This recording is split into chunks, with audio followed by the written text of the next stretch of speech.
we'll solve it. What did you guys think of the test on Wednesday? Confusing? Confusing? You guys took Circuits 1, right? Kind of? No. Okay. So here's my opinion on this. I don't care. That's my seriously. I hate to be a jerk, but and I don't care because the mic is on and it's recording this.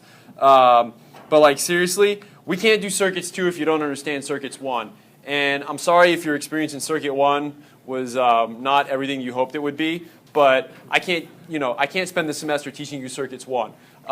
You got to teach yourself Circuits 1, or come get help during office hours, or I don't know, do something. But I can't, we can't do op amps and Ohm's law for another 3 weeks. Like, that's why we had the pretest, to motivate you to learn this stuff already. So if it was tough, I'm sorry, but that's how it is. Like I'm here to teach you Circuits 2, and if Circuits 1 is still giving you fits, I appreciate, I can totally understand that that's the case. I'm not faulting you for the fact that it might be giving you fits, but that's on you to kind of deal with that. We've got to get to the point where those would have been easy problems for you. I've posted the solutions to those problems. If I gave that test again today, could you get 100 on it? Yeah. Okay, that's the least I could ask for, right? And I've done that in the past. In the past, in other classes, I'll come and one of your quizzes will be one of the problems from the test, and you'll be amazed. Even if I tell people I'm going to do that, not everybody gets 100 on it. Let's do that. Okay. So yeah. So that was a deal with that. So anyway, I would encourage you, review the solutions, ask lots of questions, come see me, come see Elliot. I don't mind, we don't mind helping you. It's our job to help you. But, we're not, I'm moving forward full steam ahead, assuming that Circuits 1 is, you've got it. If you don't got it, get it. Okay, how's that for your lousy motivational speech? Okay, are there questions? Okay. Well, Ellie's grading him. Hopefully, we'll have answers soon. We'll get a feeling for, just how, sometimes you may have thought it was worse than it was. We'll find out. Okay. So, was it too long, the exam? Was lengthwise it was okay? Yeah. Okay, I'm trying to be better about that. I've unfortunately have a bit of a reputation of giving exams that are a bit too long, and I'm trying to back off of that a little bit. So, okay, at least hearing that it wasn't too long is a good sign. There was the op amp problem, a couple circuit problems. Okay. So, what I wanted to focus on today is I want to finish our discussion about the first order circuits. Okay. So we were talking about first order circuits, and there's a whole bunch of different first order circuits, right? You can build them in a bunch of different ways, but they basically all follow the same rule, which is that any first order system is completely defined by a time constant tau. Okay.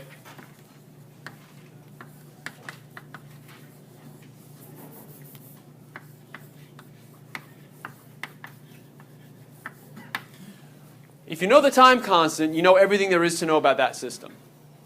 It's that simple. I found my question. I asked. Oh yeah, go. Do you remember which problem it was? Yeah, it was.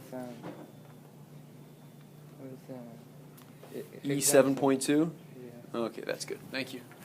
E7.2. We'll work that problem in a minute. Thank you. So once you know the time constant tau, you know everything there is to know about that circuit. Okay. So just to summarize, what we were talking about before was, one example was this circuit.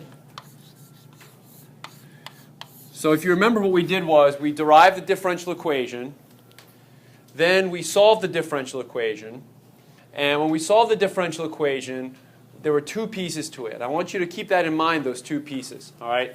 So the first solution of the differential equation was the homogeneous solution. Homogeneous solution means that it's a solution that has nothing to do, like when you've got a circuit like this, you've got an output voltage and you've got an input voltage. Okay? So you can sort of think of the circuit in two pieces. The first piece is the right-hand side. Okay? It's the circuit itself. Independent of what you're pushing into the circuit, independent of what kind of input signal you're driving it with, you've just got the circuit itself. All right? That circuit itself has some inherent properties, and those inherent properties are what drive the homogeneous solution. So the homogeneous solution is basically that's the circuit response,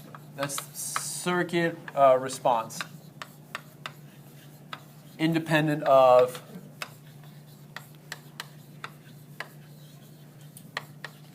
input. So that means that regardless whether I drive this circuit with a step function, a square wave, a triangle, an audio signal, right, a radio signal, it doesn't matter. You'll always get the homogeneous response. Okay, always, always, always.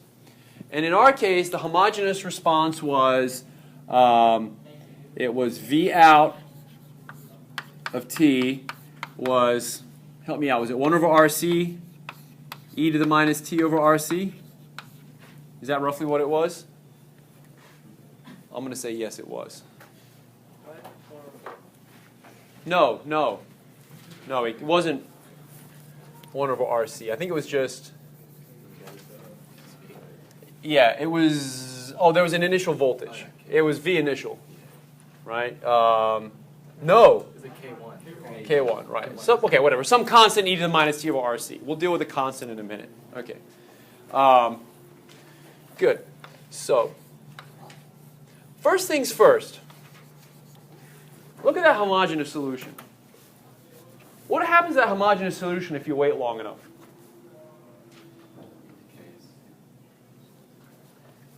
If you wait for infinity time, what happens to that homogeneous solution? Goes to 0. Okay. So always, as t goes to infinity, the homogeneous solution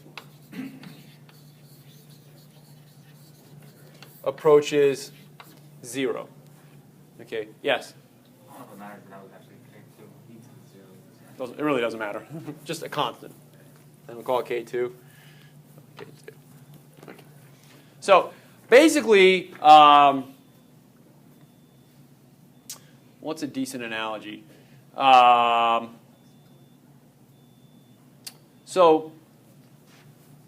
Okay, I'll try to give you a physical analogy in a minute. I'm sorry, does the chalkboard look bad? I can't erase whatever was on there before.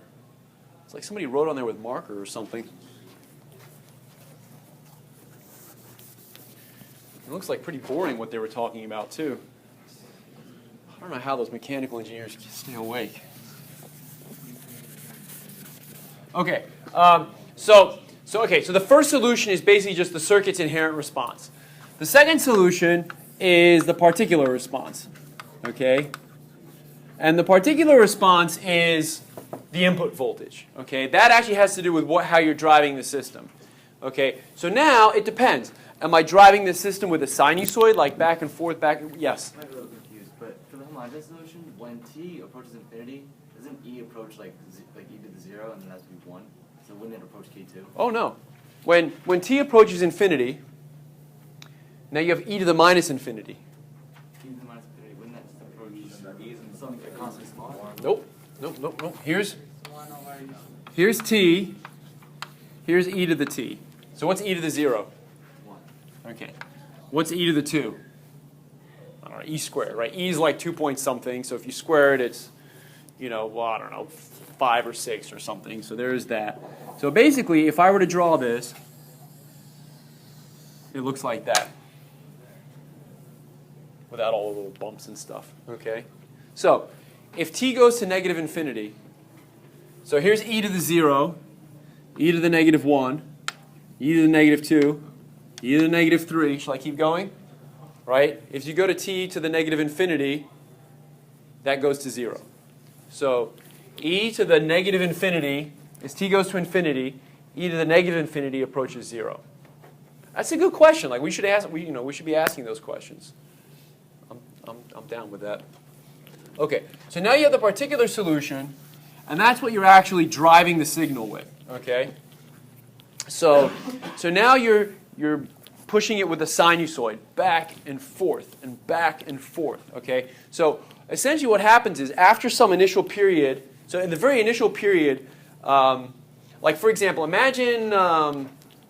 This is sort of a bad example, but not as bad as you might think. Let's say you're pushing like a kid on a swing, okay?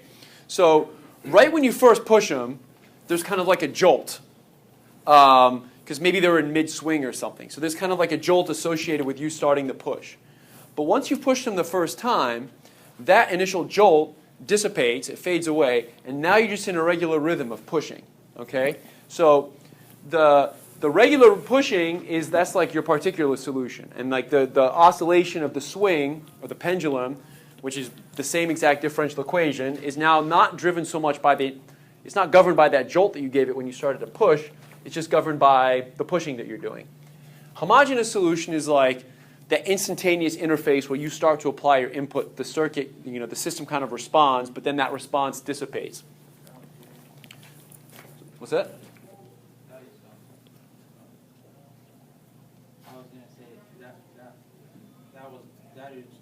That should be during transient.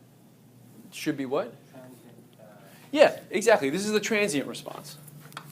So this is also known as the transient response because it's transient. It only lasts for a short period of time. The particular solution is like your steady state response.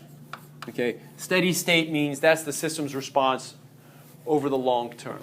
There's just like different names for the same thing.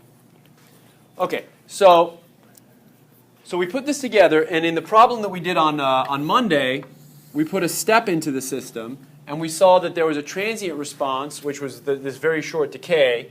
But then over time, you got the particular solution in which your output voltage approached your input voltage. All right? And what governs how fast that the circuit climbs? The time constant. So if I increase the time constant, does it take more or less time to increase? If I increase the time constant.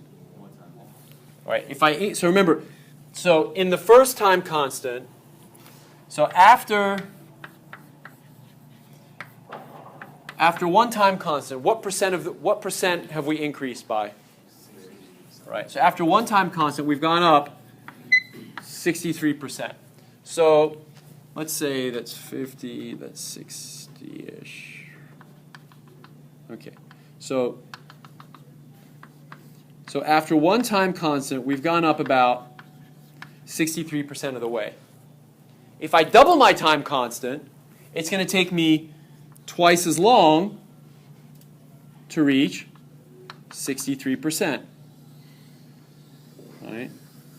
Oh. Okay, so this is bigger time constant. And if I make my time constant smaller, it takes me a smaller amount of time to reach 63%. So this is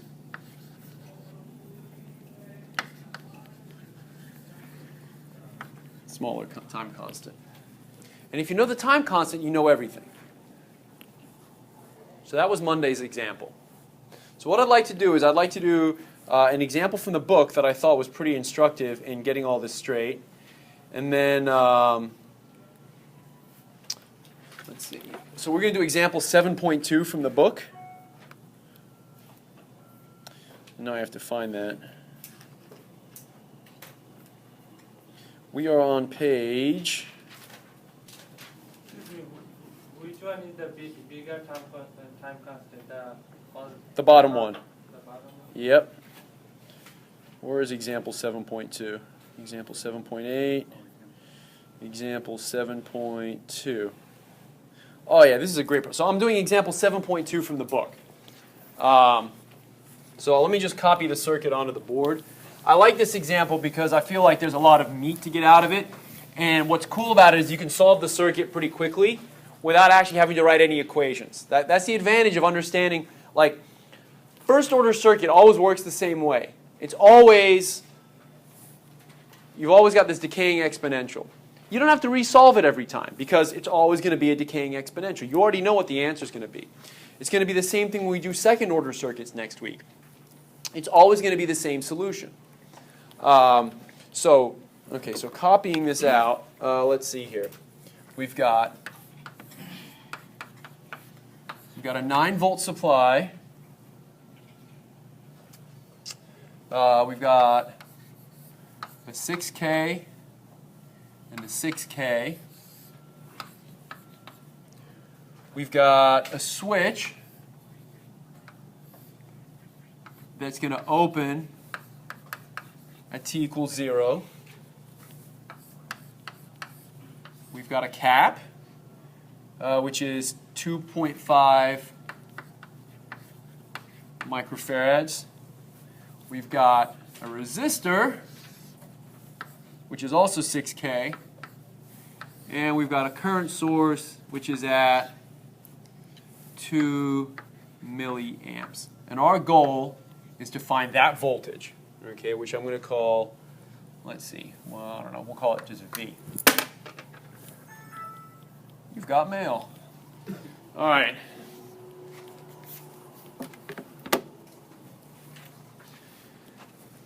So, and I really like to not have to write any differential equations or do any more math than I need to. Why? Because we've already done the differential equation, right? We already did the homogeneous solution and the particular solution. And I claim that as long as you know the time constant, you're good to go. Okay? So let's see. Let's assume that this switch is closed, and it's been closed for a really long time. So, assuming that that switch is closed and it's been closed for a really long time, let's figure out what that voltage has to be. So how could I figure that out? How can I figure out V, assuming that the switch is closed? How you doing? It's all good. Supposing I had put this on a test. Just throwing that out there. First short the capacitor. What's that? First short the capacitor. Short the capacitor. I'm sorry. Open it. Yeah. I mean, so if this circuit's been on for a long time, you can assume the capacitor is charged up to whatever value it's going to be. So if the cap is charged, you basically you're taking it out of the equation, right? It's just it's charged up. You don't even have to worry about it. Okay. So good. So the cap is charged.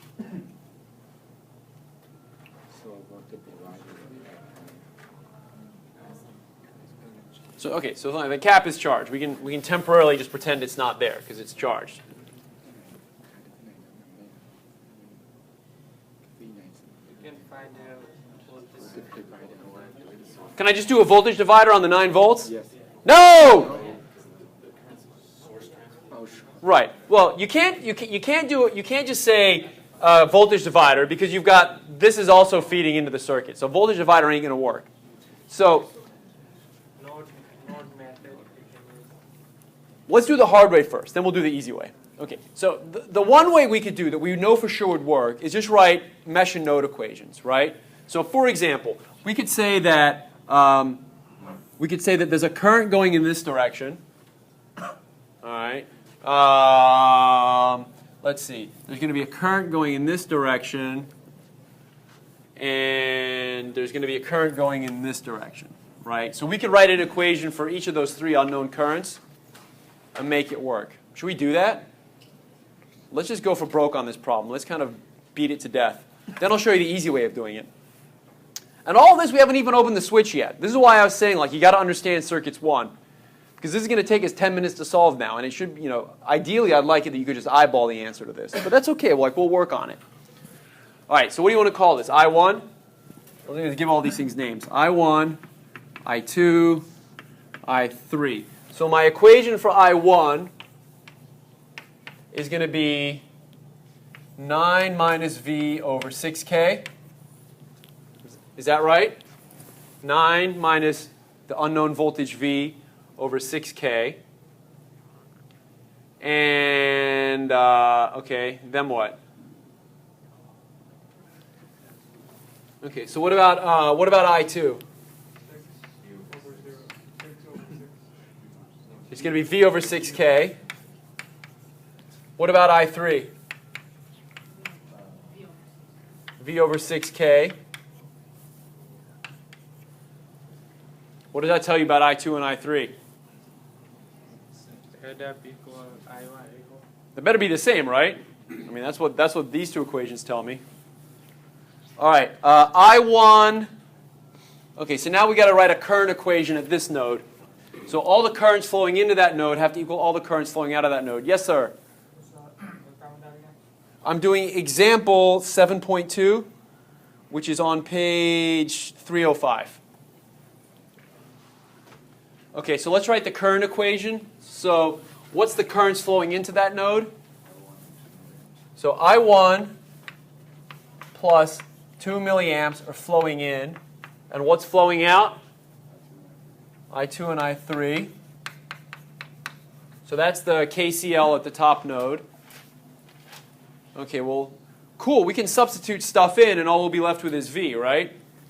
So if I sub in for I1, I get 9 minus V over 6K plus 2 milliamps equals V over 6K plus V over 6K.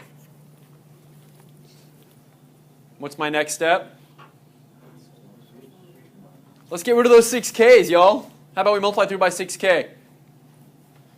What's that going to leave me with?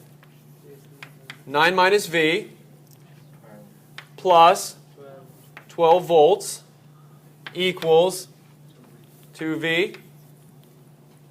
So let's see, 9 plus 12 is 21 equals 3V. So V equals 7 volts. That was a lot of work, wasn't it? It was all right. It wasn't awful. Okay, we did it. So our initial voltage V is 7. You want to see an easier way of doing that same problem? We could just eyeball it. All right, watch this. Okay, I'm going to do some like circuit kung fu on you here. Some judo, where I just kind of make the problem fall apart. Okay. Can I replace this 9 volt and this 6K with its Norton equivalent? Totally, right? So how would I do that? How can I replace that with its Norton equivalent? If I put a 6K and a current source, what's the value of that current source? 9 over 6K? Have I lied to you yet? I have not yet lied to you. Good, right? Now, I've got two current sources in parallel. They add. So that's really the same. Instead of doing this, I could just rewrite this as 2 milliamps plus 9 over 6K. What's 9 over 6? Is that 1 1/3? Or is it 3 halves? It's 3 halves. So this is really the same as 1.5 milliamps. So plus 2 milliamps gives me a total of 3.5 milliamps. And I'm pushing that 3.5 milliamps into those 3 resistors, which are now in parallel. Okay, so if I take 3 6Ks and put them in parallel, what does that leave me with? I divide it by 3, right? If you have 2 of the same things in parallel, you divide by 2. If you have 3 of the same things in parallel, you divide by 3. So 6K parallel 6K parallel 6K is really the same as just putting 2K here. And if I put 3.5 milliamps into 2K, what do I get? What's up?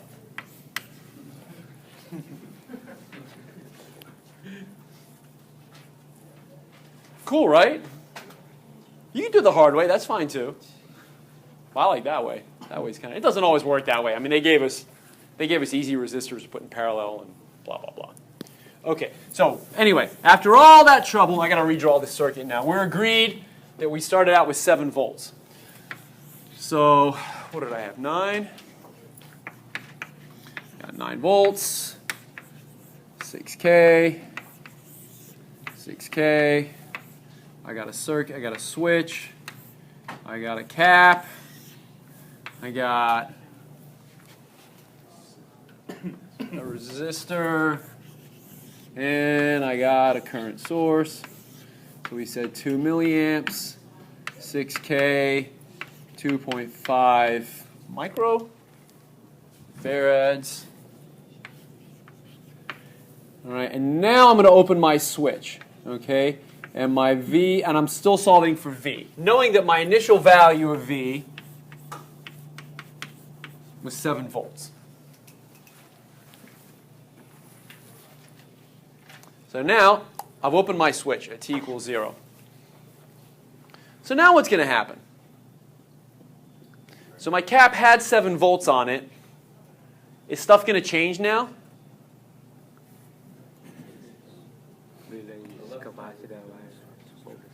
I mean, the capacitor is going to change now. It's basically going to either charge or discharge. So here's how I'd like to solve this. If we wait for a really long time, if we wait forever, that cap is going to reach some new voltage, right? What's that? 0? So if I wait forever, that cap is going to reach some new final charge value, and there's not going to be any more current over it. Okay, what's going to be my final value for that cap voltage? 7.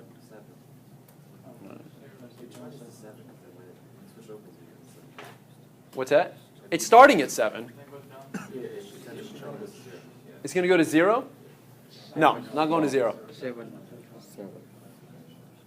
5 over 6 volts. So 5 over 6 volts. not 5 over 6. You're not too wrong. 3 volts. 7 volts. Do I hear 12? I hear 12. Do I hear 5? 5. I have 5.5. I hear 6. No. Okay. So let's see what happens. So once again, we perturbed the circuit by opening this switch. There were 7 volts here. Okay, and the circuit doesn't like that. It's not at equivalence. It's not at rest now anymore. So I've got 7 volts here, and the circuit doesn't like that. So what's going to happen is the voltage on the cap is going to adjust until it reaches its some new kind of steady state value that it's happy with. And the first thing I want to do is just establish what that voltage is. So here's what I'd like to do. Do you think that just for illustration purposes, could I replace this current and resistor with a voltage and a resistor? Totally, right? So what would those voltages and resistors be? 12 volts and 6K. Right. That doesn't change the problem at all, does it? No. So, forgetting for a minute what the initial voltage was here. If I leave this circuit on long enough, what's going to be my final voltage across the cap?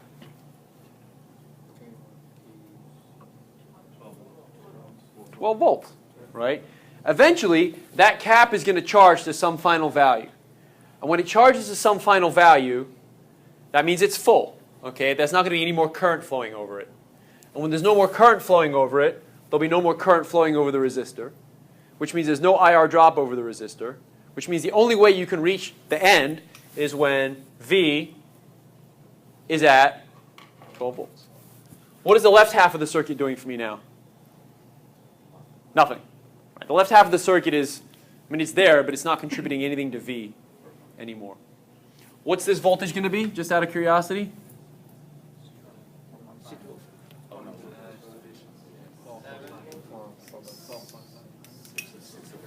6 over 12 times 9. So 6 over 12 is a half. They still teach that? Yeah? Okay. A half of 9. 4.5 volts. That's not relevant. That's just to make sure you're awake. Okay, so can we agree that if we wait long enough, this capacitor will change from its initial value of 7 to a final value of 12? Is that cool? Okay, now, we didn't actually even need to go to Norton and Thevenin and all that nonsense, right? I mean, we could have, just to build intuition, we could have gotten the same thing out of it. Thank you. Right, so initially, some of this 2 milliamps is going to go through this capacitor, but eventually that capacitor is going to fill up to its new final value, which means that no current will be going through it.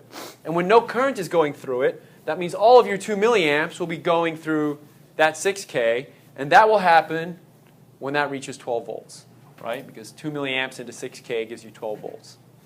So let's look at what we have here.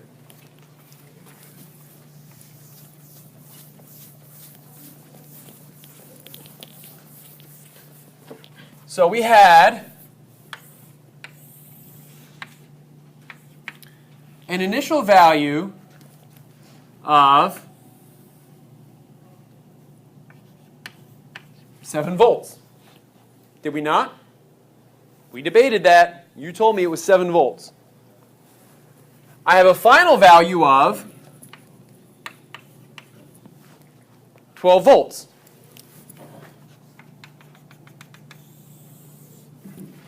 Tell me, friends, how do you think he's going to get from 7 volts to 12 volts? Like, how do I connect the dots? Shall I connect it with a straight line? Is it going to go like that? It's like the curve. Curve like that?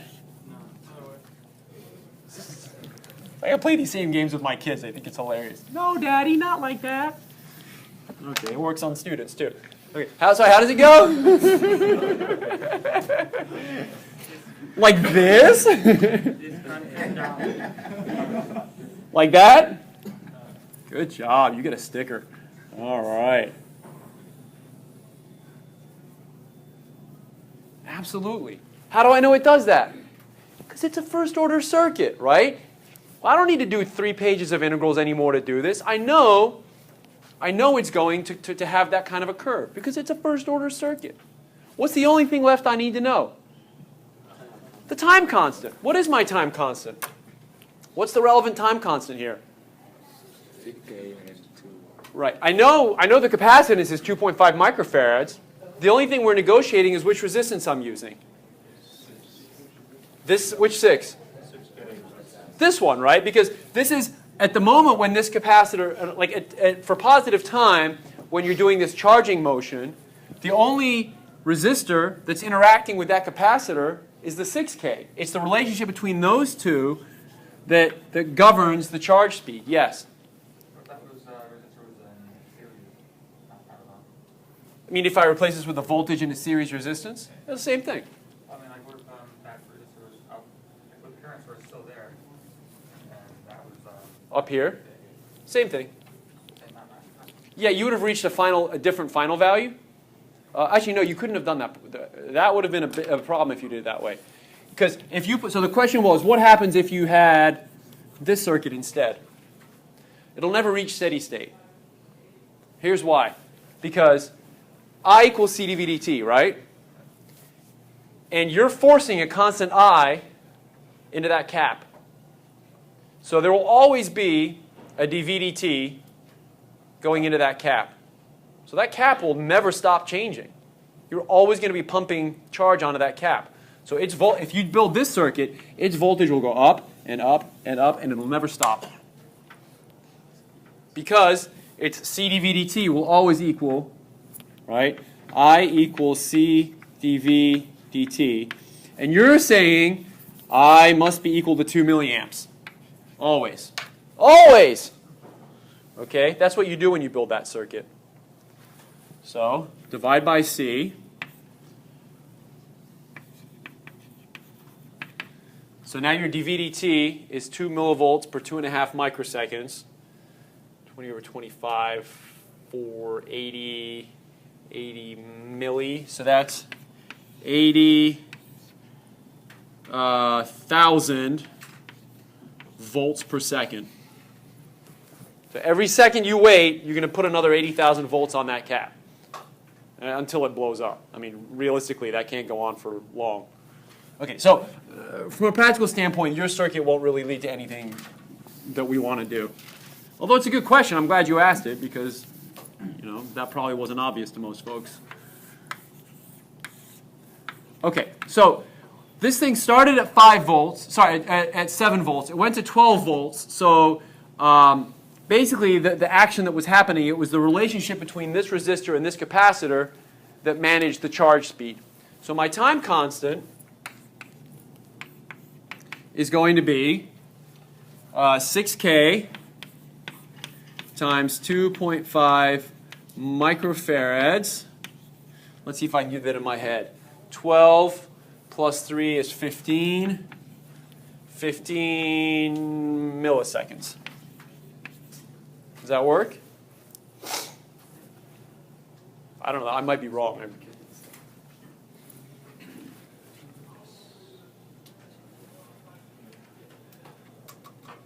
Seriously, I mean, somebody tell me if I'm right. I'm not trying to show off. I just don't have a calculator in my hand. Right, well, 6 times 2 is 12. 6 times a half is 3. So 12 plus 3 is 15. Then I've got 10 to the positive 3 times 10 to the minus 6 gives me 10 to the minus 3. And there's your milliseconds. That's how I knew. Okay, so question. Suppose I wait 15 milliseconds. What value should I have? Without using a calculator. Well, no, okay, well, you can use a calculator, but without using an equation. 63% of what?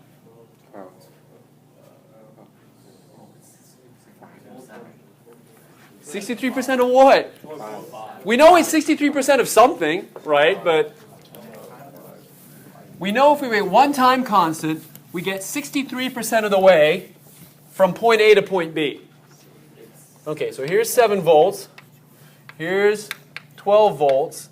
So I'm pretty sure that after one time constant, I'm 63% of the way there. So I've increased by 63% of 5 volts. Right? Because 5 volts is the total distance that I have to travel. So what is 63%? I can't do 60. Oh, no, I can do 63% of 5 volts. Right? Because if it was 10 volts, it would be 6.3. So it's half of that. So what's half of 6.3? It's 3.15. Okay. So 3.15 volts. Are you getting the How am I getting what? The 63 or the 5? The 5 and 3.15 volt. Okay. So we agree that the total distance it has to travel is 5 volts. It has to start at 7 and get to 12. So it has to travel 5 volts. Okay? So that's the percentage that we're working off of. We know that after one time constant, it will have gone 63% of the way. It will have traveled 63% of the 5 volts. So if I take 5 times 0.63, I'd better get, I mean, if you just multiply those two numbers together, you get 3.15. Okay, but hold on. 3.15 is down here. 7 plus 3.15. Oh, starting at 7, I've gone 3.15. So my actual value is 7 plus 3.15 equals 10.15 volts. Have I used a differential equation yet? I have not. Pretty cool, right? Pretty cool. Okay, if I wait another time constant, out to 30 milliseconds. Does anybody remember how far I get after 2 time constants? 86%? Okay, so after 2 time constants, I've gone 86% of the way. So that's what? 4.3 volts? 4.3 volts. So starting from 7, I've now gone up 86% of my 5 volts. So I've gone up by 4.3 volts starting from here. So that would mean that after 2 time constants, I'm at 11.3 volts. Wash, rinse, repeat. Okay, as long as you have that table that says that, let's just remind ourselves. So we said after one time constant it was 63%. After two time constants it was 86%. After three time constants it was 90 something. 95. After 4 it was 98. Is that right? And then after 5 it was 99. Okay, and after that we don't care. And so we could keep playing this game. What if we were absolutely hell-bent on writing an equation for this? Right? What if I said, well, this is well and good that we got a picture, but we want an equation? What form would the equation for my V out have to be? K1 plus It's going to be some constant plus some other constant e to the minus t over tau. So e to the minus t over 15 milli. So all I need are my two time constants. Not my two time constants, my two k1 and k2. So let's start with when t equals infinity. When t equals infinity, what happens to this equation?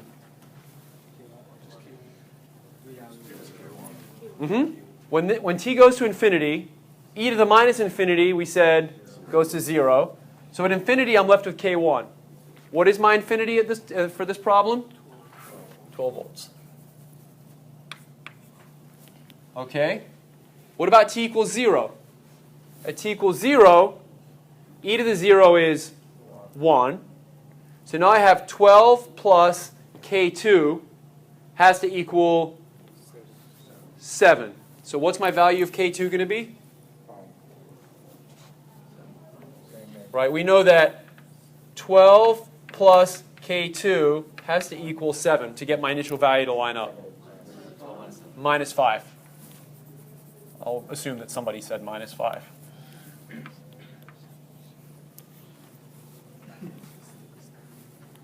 What do you think? You think our numbers are right? You want to plug in one or two of these and just see if it works out? Yeah. Plugging in for the initial value. Because I know that at time t equals 0, I know that V out equals 7 volts. I already figured out that that number had to be 12. So e to the 0 is 1, which just leaves me with a coefficient of k2.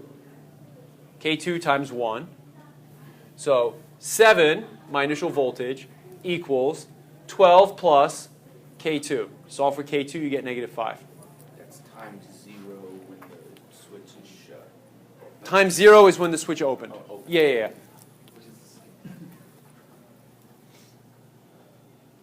I like this problem. I like this problem because none of the voltages are 0. Like the voltage is never at 0, but it still charges and discharges. Okay? So, just for kicks, can somebody sub in t equals 30 milliseconds into their calculator and see what happens? Here, I'll do it over here as well.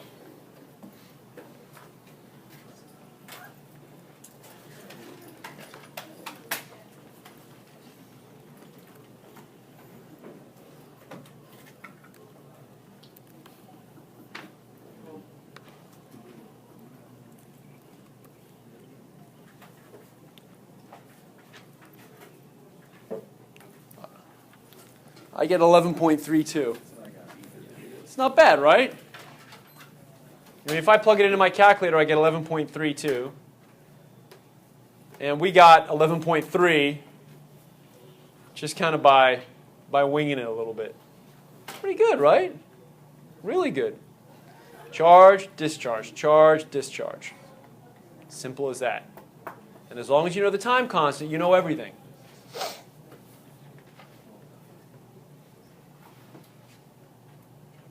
What do you think? People have questions, I can tell. Somebody should ask one. Yes? What was the original question we were looking for? What was the value? What is the voltage? What is the voltage as a function of time? Yes? What if you were to add extra resistors? Where? Like anywhere, it could be another parallel or another series. Will you just start adding resistors together, or It depends. So what if I put, so that's a good question. What if I did this? What if I did that? Is that going to change anything? What's that? Would it be the total resistance times? Right. So, okay. Okay, so a couple thoughts. If I added a resistor here, let's start with this. Would it change my initial voltage? Initially, my volt, before I put that resistor there, my initial voltage was 7 volts. Do you think I'll still get, I don't care what the number is, but do you think I'll still get 7 volts? No, that resistor is definitely going to change my initial voltage. I'm not prepared to sit and calculate it right now, but it'll definitely change my initial voltage to some new value. Okay. Increase the voltage or decrease? Since it Boy, that's a good question.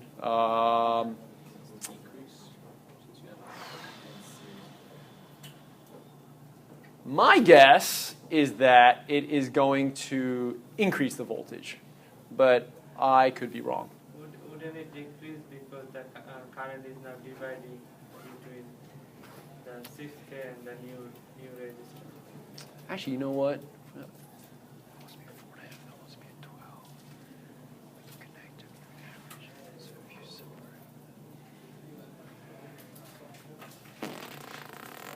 Yeah, actually, I could see it going up. We could calculate it. Let's not fret too much about it. That's not the point I want to make. Okay, so now we changed the initial voltage. What about the final voltage? Will it change my final voltage if I put a resistor there?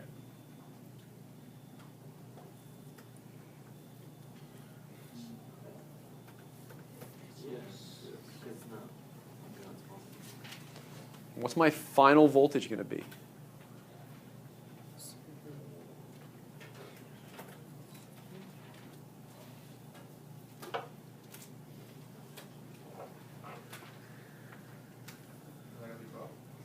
Still going to be 12 volts. Can somebody explain to me, without equations, why it makes sense that my output voltage would still be, my final voltage would still be 12 volts? Yeah. If you take that, if you increment with 12 volts, the resistor and the current source, then once the compressor starts up, then Yeah. I mean, so that's one way to think about it. One way to think about it is convert that back to a voltage and a current and a resistor. If you do that, that's a 12-volt source. 12-volt source going into 2 resistors and then a cap. The cap charges, you're still left with 12 volts here. Okay? It's like the same exact problem that we did before. Okay? Another way to think about it is if you just leave it as a current source, when that cap charges, that's it. That cap will just be full, so then no current flows through it. So then all your current will flow through the resistor, which means that no current flows across that resistor, which means that this voltage will equal this voltage, which equals 12 volts. Okay, so we'll have some new initial voltage that I can't guess off the top of my head what it is. Your final voltage will still be 12. And what will happen to your time constant?